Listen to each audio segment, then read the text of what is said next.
1980년 5월 18일, 40년 전 오늘 광주에선 신군부의 국가 권력 장악 음모에 맞서 시민들의 항쟁이 시작됐습니다. 지금 저희 뒤로 보이는 옛 전남도청, 이 같은 민주화에 대한 시민들의 열망과 희생이 서려 있는 장소입니다. 바로 이곳에서 계엄군의 집단 발포가 이뤄졌고 시민들은 끝까지 항전했기 때문입니다. 오늘 오전 5.18 민주화 운동의 상징과도 같은 이 장소에서 정부 기념식이 열렸습니다. 행사에 참석한 문재인 대통령은 국가폭력의 진상을 반드시 밝혀내야 한다고 강조했습니다. 민주주의를 위한 숭고한 희생 정신을 잊지 말자는 취지겠죠. 하지만 이를 위해선 진실을 제대로 규명하는 게 중요할 겁니다. 5.18 당시 발포 명령자, 계엄군의 민간인 학살과 헬기 사격, 은폐, 조작 의혹 등을 밝히는 게 남겨진 숙제입니다. 5.18 행방불명자 소재를 파악하고 추가 희생자의 명예를 회복하는 것도 마찬가지입니다.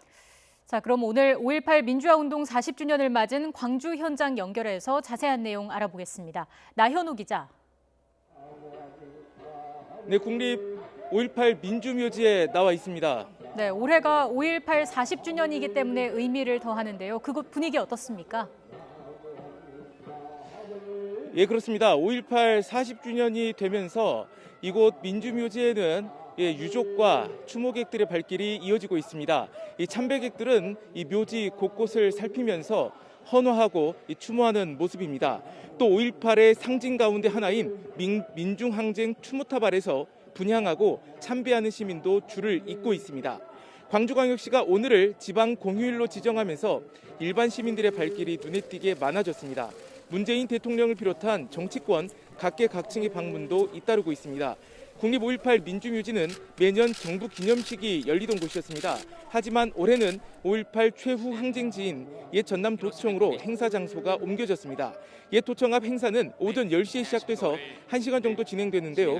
코로나19 여파로 인해서 오늘 행사 참석자 수는 400여 명으로 제한됐습니다. 오늘 행사는 영화 택시 운전사와 화려한 휴가를 편집한 영상으로 시작됐습니다. 예년과 달리 경과 보고도 5.18 유가족인 대학생이 낭독했는데요. 5.18이 단순히 지나간 일이 아닌 살아있는 역사로 제대로 알고 기억하자는 다짐을 담았습니다.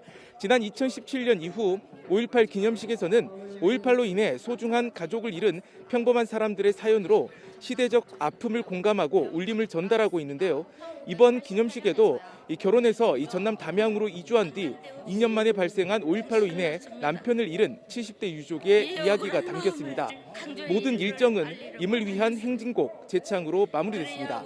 코로나19 여파로 안타깝게도 행사 규모가 대폭 축소됐지만 광주 전남 지역 5월 추모 열기만큼은 그 어느 때보다 뜨겁습니다. 지금까지 국립 5.18 민주묘지에서 YTN 나연호입니다.